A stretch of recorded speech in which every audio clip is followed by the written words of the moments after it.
పితా పుత్ర పవిత్రాత్మ నామమున ఆమెన్. క్రీస్తునాథుని యందు మిక్కిలి ప్రియ సహోదరి సహోదరులారా, సామాన్య కాలపు 5వ ఆదివార వాక్య పరిచర్యకి మిమ్మందరినీ ప్రేమతో ఆహ్వానిస్తున్నాను. మత్తయి శుభవార్త 5వ అధ్యాయము 13 నుండి 16 వరకు పవిత్ర వచనములు. యేసు ఈ రీతిగా బోధింపనారంభించెను. మీరు భూమికి ఉప్పు వలె ఉన్నారు. ఉప్పు తన ఉప్పదనమును కోల్పోయిన యెడల దానిని తిరిగి పొందలేదు. అట్టి ఉప్పు బయట పారవేయబడి ప్రజలచే త్రొక్కబడుటకే కాని మరెందుకు పనికిరాదు. మీరు లోకమునకు వెలుగై ఉన్నారు. కొండ మీద కట్టబడినటువంటి పట్టణము మరుగై ఉండజాలదు. ఇంటనున్న వారికి అందరికీ వెలుగునిచ్చుటకై దీపమును వెలిగించి దీపస్తంభము పైననే ఉంచుదురు కానీ కొంచెము కింద ఉంచరు కదా. ప్రజలు మీ సత్కార్యములను చూచి పరలోకమందున్న మీ తండ్రిని సన్నుతించుటకు మీ వెలుగును వారి ఎదుట ప్రకాశింపనిండు. క్రీస్తునాథుని యందు మిక్కిలి ప్రియ సహోదరి సహోదరులారా, క్రైస్తవ జీవితానికి విశ్వాసము ఎంత ముఖ్యమో ఆ విశ్వాసాన్ని క్రియల రూపములో చూపించటము కూడా అంతే ముఖ్యము. ప్రార్థన ఎంత ముఖ్యమో అంతే ముఖ్యం పని కూడా. ప్రియులకు దేవుని బిడ్డలారా, దేవుని సన్నిధికి వెళ్ళి ప్రార్థన చేసుకోవడం, పవిత్రంగా ఉండటం ఎంత ముఖ్యమో ఆ పవిత్రత నీ జీవితములో, నీ క్రియల ద్వారా, నీ కార్యాల ద్వారా సాక్ష్యం పలకటము కూడా అంతే ముఖ్యం. ప్రియులారా, ఒకానొకసారి ఒక మఠములోనికి యవ్వనములో ఉన్నటువంటి ఒక యువకుడు వచ్చాడు. వచ్చి, నేను దేవుని చేరుకోవాలి, నేను పవిత్రంగా మారాలి అని అనుకుంటున్నాను అన్నాడు. ఆ మఠం యొక్క గురువు గారి దగ్గర ఉపదేశాన్ని పొందుకొని వెంటనే వెళ్ళి ఇక అతను ఎవ్వరితో మాట్లాడకుండా ధ్యానములో మునిగిపోయాడు, ప్రార్థనలో మునిగిపోయాడు. 1 రోజు అయిపోయింది, 2 రోజులు అయిపోయింది, 3 రోజులు అయిపోయింది. ఎవరితో మాట్లాడతల్లా, ఒంటరిగా ఉంటున్నాడు. ప్రార్థన ఇంకా ఏం చేయటల్లా, ఇంకా ఒకటే చేస్తున్నాడు. ఒక రోజున ఆ గురువు గారు ఈ యువకుడు ప్రక్కన వచ్చి కూర్చొని ధ్యానం చేయటం మొదలుపెట్టాడు. కొంచెంసేపు ధ్యానం చేసిన తర్వాత ఒక నున్నటి రాయి తీసుకొని ఆ ఎదురుగా ఉన్నటువంటి ఆ గోడని రుద్దటం మొదలుపెట్టాడు. ఇక ఈ శిష్యుడికి ఏం చేస్తున్నాడు గురువు గారు అర్థం కావటల్లా. అర్థం కాక ఒకరోజు ఆగాడు. గురువుగారు ఆగకుండా రుద్దుతూనే ఉన్నాడు గోడని. 1 రోజు అయిపోయింది, 2 రోజులు అయిపోయింది, 3వ రోజు ఇక ఈ క్రొత్తగా వచ్చిన శిష్యుడు ఉండబట్టలేక, ఆపబట్టలేక తన ధ్యానంలో నుంచి బయటికి వచ్చి, గురువుగారు ఏం చేస్తున్నారు మీరు నా పక్కన కూర్చొని అన్నాడు. నేనా, ఇదిగో ఈ గోడని అద్దంలాగా మార్చాలి అనుకుంటున్నా. నిజంగా మనం అద్దంలో చూస్తాం కదా, ఆ అద్దంలాగా దీన్ని మార్చేయాలి అనుకుంటున్నానంటే, గురువుగారు అది ఎన్నటికీ సాధ్యం కాదండి, అది మట్టి గోడ అద్దంలాగా ఎట్ట మారుద్ది అని అన్నాడు. అప్పుడు అన్నాడట ఆ గురువు గారు, నువ్వేం చేయాలనుకుంటున్నావంటే, నేను పవిత్రంగా మారాలనుకుంటున్నా, దేవుని చేరుకోవాలనుకుంటున్నా అన్నాడు ఈ శిష్యుడు. నువ్వు కూడా ఇలా కూర్చొని ఒక ధ్యానం మాత్రమే చేసి, ఒక ప్రార్థన మాత్రమే చేస్తే నీకు కూడా అది అసాధ్యమయ్యా అని చెప్పాడు. అయ్యో అదేంటి గురువు గారు అన్నాడు. నాయన హితబోధ చేశాడు. నాయన, దేవుని చేరుకోవటం అంటే మన ధర్మాన్ని విడిచిపెట్టి, మన కార్యక్రమాలు విడిచిపెట్టి, మన పనులు విడిచిపెట్టి, అంతకంటే ఎక్కువగా మన బాధ్యతలు విడిచిపెట్టి 24 గంటలు కూడా ఇక ప్రార్థన అంటం మాత్రమే కాదు, ప్రార్థనని, పనిని, పవిత్రమైనటువంటి జీవితాన్ని, మన మంచి కార్యాలని కూడా సమత్రోకంగా మనం చేసుకుంటూ ముందుకు వెళ్ళాలి. విశ్వాసము, క్రియలు ఇవి రెండూ కూడా జోడెద్దులులాగా, బండికి ఉన్న 2 చక్రాలలాగా, మనిషికి ఉన్న 2 కళ్ళలాగా సమానంగా వెళితేనే అప్పుడు మనకి మోక్షభాగ్యం దొరుకుతుందయ్యా అని వివరించాడట. క్రీస్తునాథుని యందు మిక్కిలి ప్రియా సహోదరి సహోదరులారా, క్రీస్తు ప్రభు ఎప్పుడూ కూడా మనకి ప్రియులారా తనకి బోధలలో ఒక్క విశ్వాసమే ఉంటే సరిపోద్ది అని చెప్పలా. అవునండి, విశ్వాసం కావాలి. విశ్వాసం చాలా ముఖ్యమైనటువంటిది, చాలా ప్రధానమైనటువంటిది. దానికి తోడుగా ప్రభువు చెప్పింది ఏమిటి అంటే మన క్రియల ద్వారా మన పరిశుద్ధతను మనం నిరూపించాలి. మన కార్యాల ద్వారా మనం పవిత్రంగా ఉండటము, అదే దేవుని బిడ్డలమని మనం జీవించాలి మన జీవితాన్ని. ఇది చాలా ముఖ్యమైనటువంటిది. ఏ క్రీస్తు భగవానుడైతే నీ విశ్వాసమే నిన్ను స్వస్థపరచుంది అని పలికాడో, ఏ క్రీస్తు భగవానుడైతే ప్రియులకు దేవుని బిడ్డలారా ఇదిగో నా యందు విశ్వాసం ఉంచువాడు మరణించును జీవిస్తాడు అని పలికాడో, అదే క్రీస్తు భగవానుడు ప్రియులారా ఇదిగో ఈ నా చిన్నవారిలో ఏ ఒక్కనికి మీరు 1 గ్లాసుడు నీళ్ళిచ్చినా కానీ అది నిష్ప్రయోజనము కాదు అన్నాడు. నేను ఆకలిగొన్నప్పుడు మీరు అన్నం పెట్టితరి, దాహముగొన్నప్పుడు దాహము తీర్చితరి అని పలికి ఈ నా పేదవారిలో మీరు ఎప్పుడు వారికి చేశారో ఇది నాకు చేసినట్లే అని పలికాడు. ప్రియులారా జాగ్రత్తగా అర్థం చేసుకుందాం. క్రైస్తవ జీవితానికి, క్రైస్తవ పరిశుద్ధతకి ఇదిగో క్రియలు, విశ్వాసము 2 కూడా సమానంగా ముఖ్యమే. నేను పరిశుద్ధుణ్ణి, పవిత్రుణ్ణి, యేసయ్య నమ్ముకున్నాను అని చెబుతూ అది నీ క్రియల రూపంలో కనబడకపోతే, ప్రతి ఆదివారం దేవుని సన్నిధికి వెళ్ళి పవిత్రంగా ఉంటూ గంటల తరబడి మోకరించి ప్రార్థన చేస్తూ బలిపూజలో వేడుకుంటూ మరి జపమాలను జపించుకుంటూ నీ యొక్క జీవితం సరిగా లేదనుకో, ఎంగిలి చేత్తోటి కాకి నల్లించమనుకో, పేదవాళ్ళంటే అసహ్యంగా చూస్తున్నావనుకో, అన్యాయము అక్రమముగా బ్రతుకుతున్నావనుకో, ఏ విధంగా మనం క్రీస్తుకు సాక్ష్యం పలుకుతాం? ఏ విధంగా మనం విశ్వాసము కలిగినటువంటి వాళ్ళమవుతాం? కాబట్టే ప్రియులారా అష్టభాగ్యాలు అయిన తర్వాత గడచినటువంటి ఆదివారం మనం అష్టభాగ్యాల మీద ధ్యానం చేశాం. దీనాత్ములు ధన్యులు, దేవరాజ్యము వారిది. శోకార్తులు ధన్యులు, వారు ఓదార్చబరచబడుదురు. వినమ్రులు ధన్యులు, వారు భూమికి వారసులగుదురు.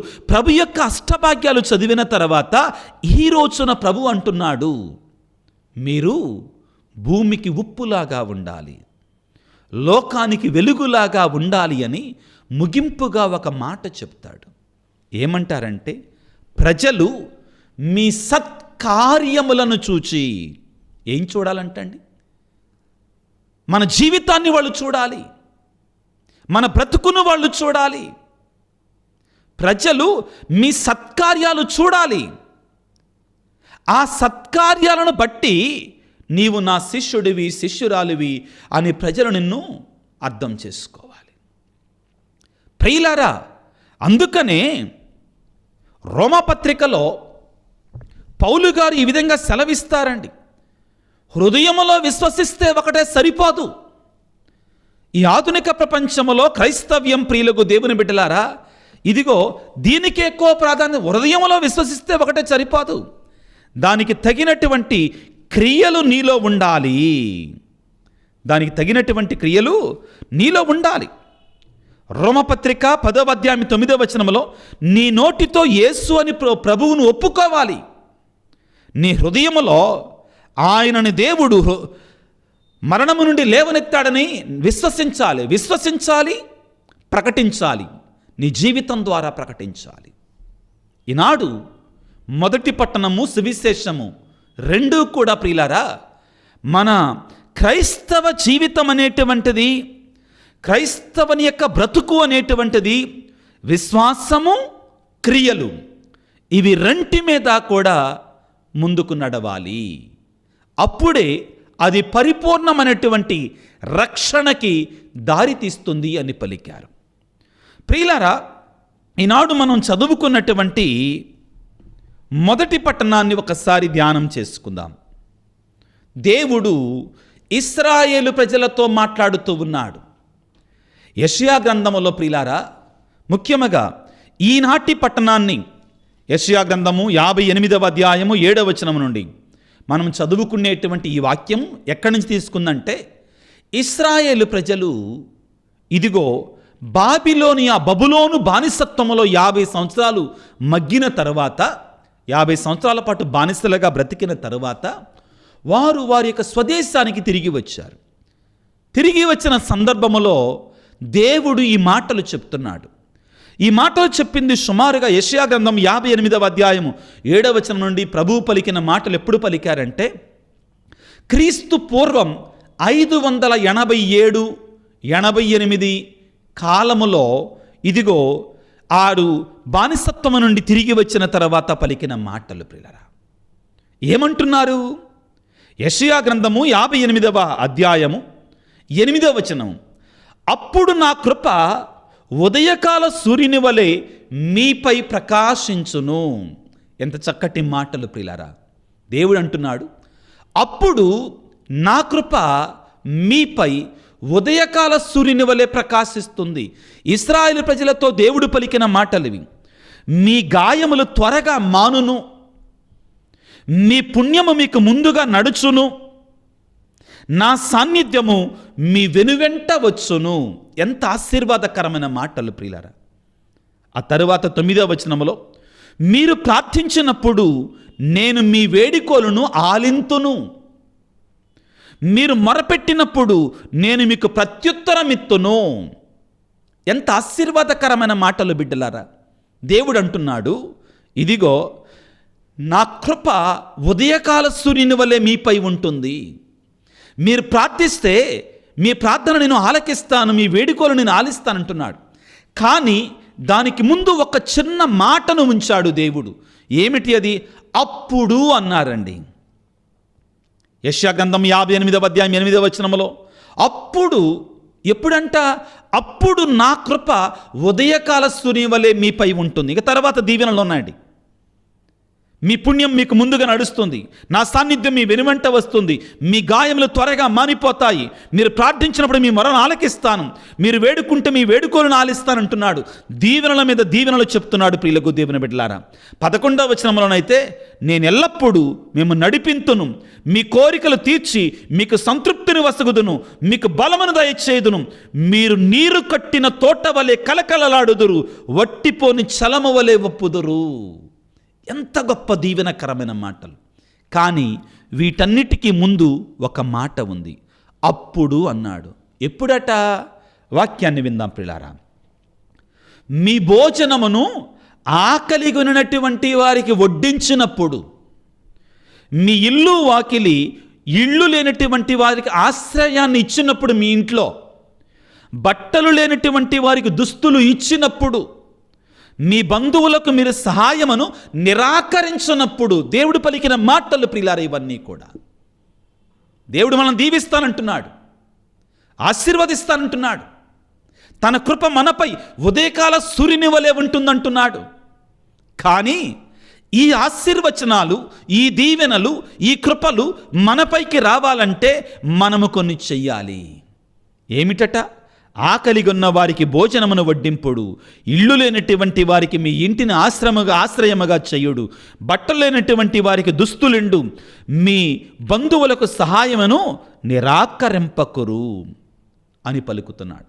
అదేవిధముగా యెషయా గ్రంథము 58వ అధ్యాయం 10వ వచనములో, ఆకలిగొనిన వారికి భోజనము పెట్టుడు, బాధితులను ఆదుకొనుడు, అప్పుడు చీకటిలో మీ మీద వెలుగు ప్రకాశించును, మీ చుట్టూ ఉన్న అంధకారం మిట్ట మధ్యాహ్నపు వెలుగు వలె మారిపోవును అని పలుకుతున్నాడు. క్రీస్తునాథుని యందు మిక్కిలి ప్రియులారా, మన దేవుడు నిష్పక్షపాతముగా ఉండే దేవుడు. మన దేవుడు మనము పేదలకు చేసిన మేలును ఉంచుకునేటువంటి వాడు కాడు. మనం గుర్తుపెట్టుకుందాం. సిరాకు పుత్రులని యేసు రాసిన జ్ఞాన గ్రంథములో ఒక చక్కని మాట ఉంటుంది పిల్లారా.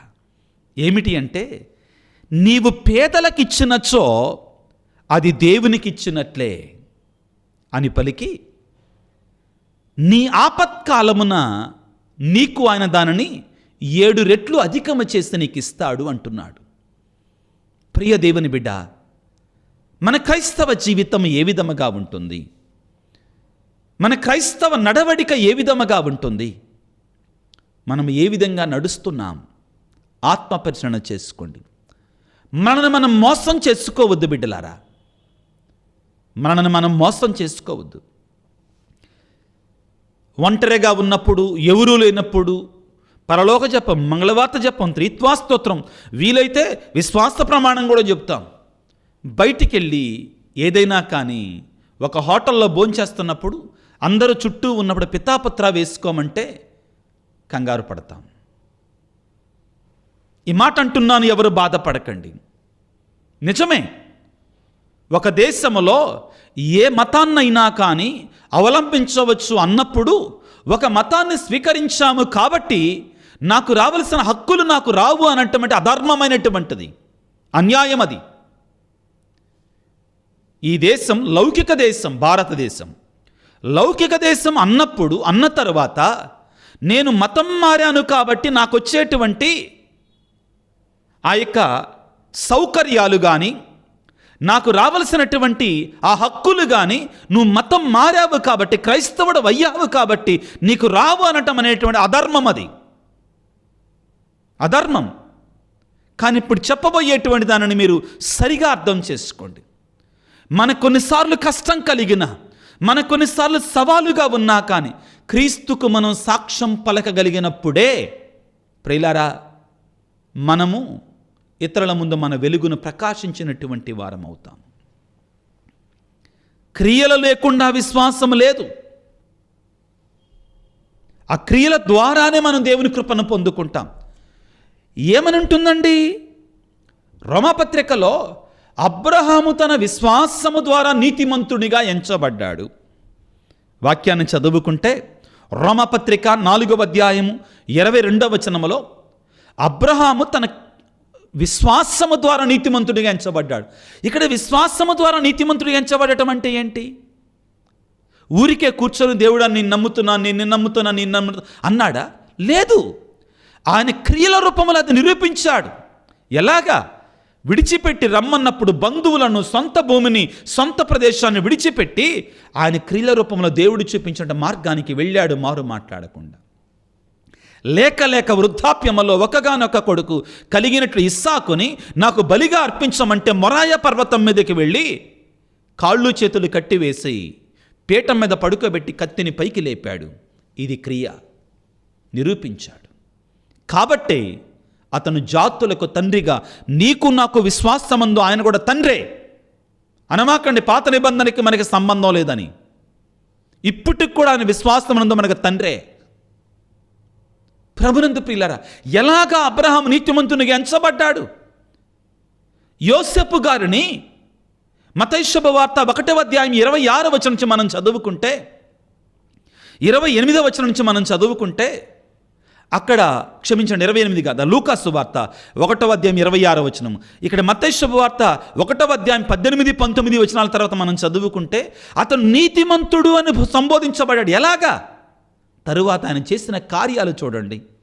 దేవుడు ఆ యొక్క మరియత్తలను తీసుకొని బెత్లెహేమునికి వెళ్ళమంటే వెళ్ళాడు. కుమారుడు పుట్టిన తర్వాత ఐగుప్తునికి వెళ్ళమంటే వెళ్ళాడు. క్రియ ద్వారా నిరూపించాడు.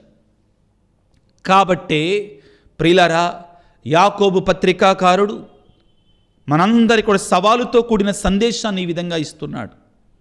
ఏమంటున్నాడు ఒకసారి చదువుకుందాం. యాకోబు పత్రిక 2వ అధ్యాయము 17వ వచనం ఈ విధంగా సెలవిస్తుంది. కనుక విశ్వాసమును అనుసరించి క్రియలు వనర్పబడనిచో, విశ్వాసమును అనుసరించి క్రియలు వనర్పబడనిచో క్రియలు లేని విశ్వాసము నిర్జీవమే. మరణముతో సమానం విశ్వాసం ప్రియులారా, క్రియలు లేకపోతే. ఆ తరువాత అంటున్నాడు అదే 2వ అధ్యాయం యాకోబు పత్రిక 24వ వచనంలో, కనుక కేవలము వాని విశ్వాసము వలన మాత్రమే కాక వాని చేతల వలన మానవుడు నీతిమంతుడిగా ఎంచబడతాడు. నీ క్రియల ద్వారా నువ్వు నీతిమంతుడిగా ఎంచబడతావు. ఈనాడు ప్రియులారా, ప్రభువు మనందరికి ఇచ్చే సందేశం అదే. మత్తయి శుభవార్త 5వ అధ్యాయము 16వ వచనం నుంచి మనం చదువుకుంటే క్రీస్తు భగవానుడు ఇదే విషయాన్ని చెప్తున్నాడు. ప్రజలు మీ సత్కార్యములను చూచి పరలోకమందున్న మీ తండ్రిని సన్నుతించుటకు మీ వెలుగును వారి ఎదుట ప్రకాశించనిండు. నీవు ఏ విధముగా జీవిస్తున్నావు? నిన్ను చూచి ప్రియులారా, నీ నడతను చూచి, నీ నడకను చూచి 10 మంది కూడా ఇతను మంచి క్రియలు, మంచి మనిషి, మంచి పనులు చేస్తున్నాడు, ఇతను లంచం తీసుకునే రకం కాదు, ఇతను అమ్ముడు పోయే రకము కాదు, ఇతను తన ఉద్యోగానికి న్యాయము చేస్తాడు, కష్టపడతాడు, ఇతడు తన కూలికి తగినట్లుగా జీవిస్తాడు, ఇతడు ఉచితమైన సొమ్ముకి ఆశపడే రకము కాదు, ఇతడు చెడ్డ మాటలు మాట్లాడాడు, మోసము చెయ్యడు అని నీ వెలుగును చూడగలుగుతున్నారా? లేకపోతే నేను దేవుని సన్నిధికి వెళుతున్నానని మోసపూరితమైన జీవితాన్ని జీవిస్తే అది క్రీస్తుకు సాక్ష్యం పలికేట బదులుగా వ్యతిరేక సాక్ష్యం అవుతుందండి. క్రైస్తవులు ఇటువంటి వారైతే నేను క్రీస్తు ప్రభు దగ్గరికి వెళ్ళనంటారు.